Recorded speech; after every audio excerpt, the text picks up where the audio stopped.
Hi everybody, it's Scarlet Pete again with part 3 of our mozzarella making. Here we are with our mozzarella. It's been stood 3 hours in the whey there, just maturing, waiting for the next step. The next step is sieving it through the muslin cloth. Whilst that's been going, we've also made a saline solution or a brine.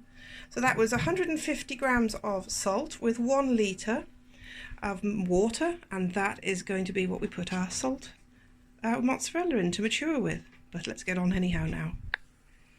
So with my trusty helper there, Lily's holding the camera. What I've got to do is get this big lump out here, mozzarella, and put that to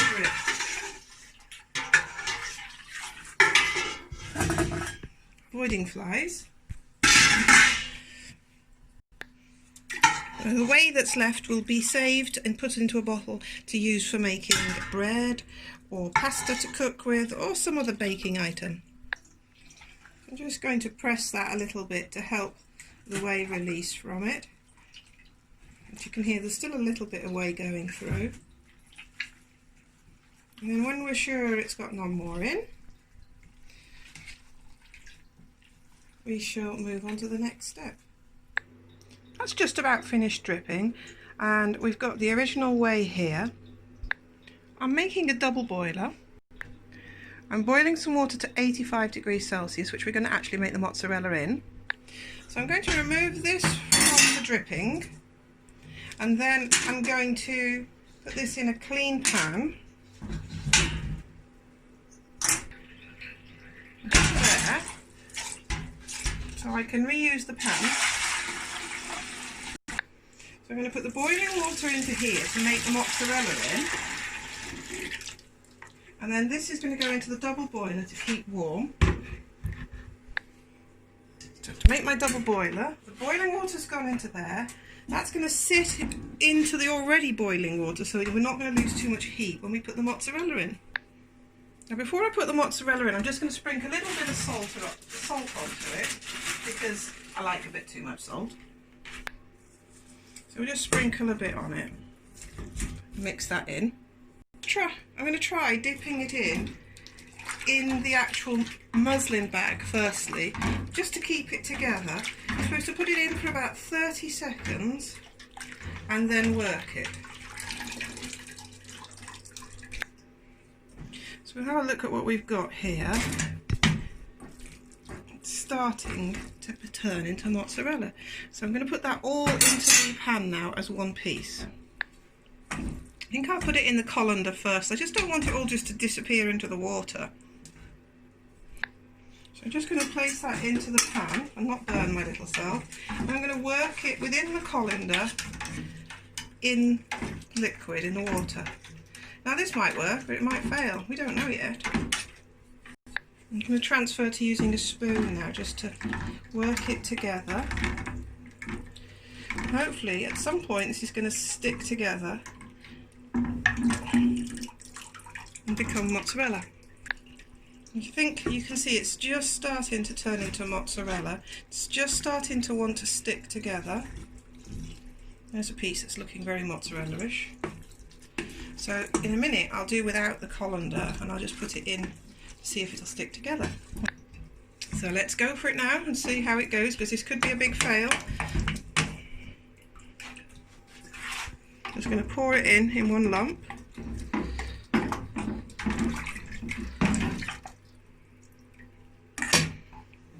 I'm just going to mix it around and it'll start sticking together, hopefully. So hopefully that won't steam up to too much for you, but I think you can just see it's just starting to stick together. I think the double boiler is a good idea because it stops the heat being lost from the water you're working in. You just keep on doing this, stretching and heating. And you can see it's getting stretchier and stretchier and more mozzarella-like as we go.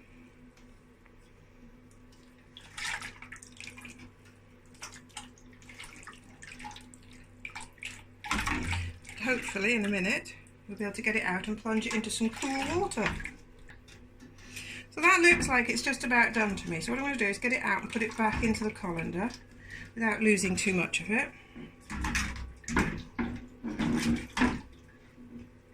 This is quite exciting to make. Sticky stuff, look at that. So I'm just going to put some water now to put the work balls into when we've done them. So we've got some fresh spring water, because as yet our water's not drinkable. But we're fixing that, we're building a well. So here we have the mozzarella. So let's have a go at making these stretchy balls, hey? So we'll just tie a knot. I'm going to do a fancy knot, just because I can. Like that. And drop it in. Do a little knot. Or little balls. I don't know what to do. I've never done this bit before. Make it look fancy for you guys watching. Let's pull it together, look, see? That's how you do it. You stretch it to itself like that. That's it. And then we drop it in. So I'll keep on doing some pretty shapes. Let's have another go here. So you stretch, pull, making it shiny on the outside. I believe the shinier it gets, the better the mozzarella. And we'll put it straight into the cool. And see how stretchy this is, look at that. And just keep making some little round balls. And got another one. The last piece we'll try to do something fancy with, hey? So I'm going to keep stretching it first. Keep stretching. It's a messy business because this liquid has gone everywhere now. And tie it into a knot. There we go. So they've been in there a little while now, so let's get them out and show you what we've made, because I'm proud of it. The next step's going to be putting them in the brine water and putting them in bottles. Now, I would say once you put them in the salt water, the brine, they can be kept then for about 5 days in the fridge. So there's our brine, it looks cool, that we made earlier, and I've just been and fished some of my very favourite jars to put them in. So we're just going to put them in here. Let's see, I don't know how many will fit in. Oh, looks like they're all going to fit in. We'll leave one for testing. Just going to fill that now with the brine. Now I fancy putting some mint in there, but I'll behave. We'll do it like the recipe says. And that will go in the fridge. So all that's left is to taste one, really. Now, just in case you're interested in these jars, aren't they gorgeous? These are WEC. They are canning jars. They have little metal clips that goes on the top here so you can can with them, and a rubber seal. But I'll just have them like that for being in the fridge. So I think we need to just get on and cut one open, don't you think, Lil? Yeah. Look at that lovely shiny little round ball of mozzarella. And we'll cut through and have a look at what the inside looks like.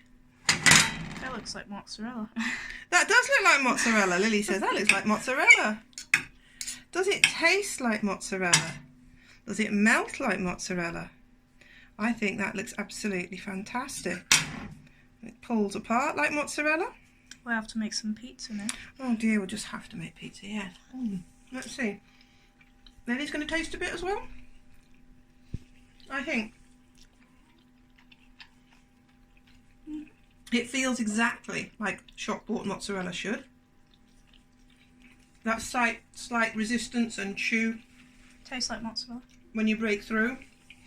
Right, I don't think we need to carry on anymore about how amazing it is. It is perfect. It is a success.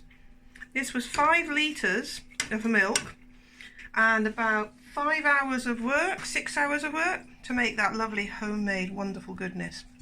So thank you everyone for staying with me and watching these videos on how to make mozzarella. I highly recommend the process. It's great fun. Yes, a little bit time consuming, but when you've got a house cow, you've got to use her milk. Thank you so much for watching. Please do give us a comment. share and subscribe. I'm desperately trying to grow my channel.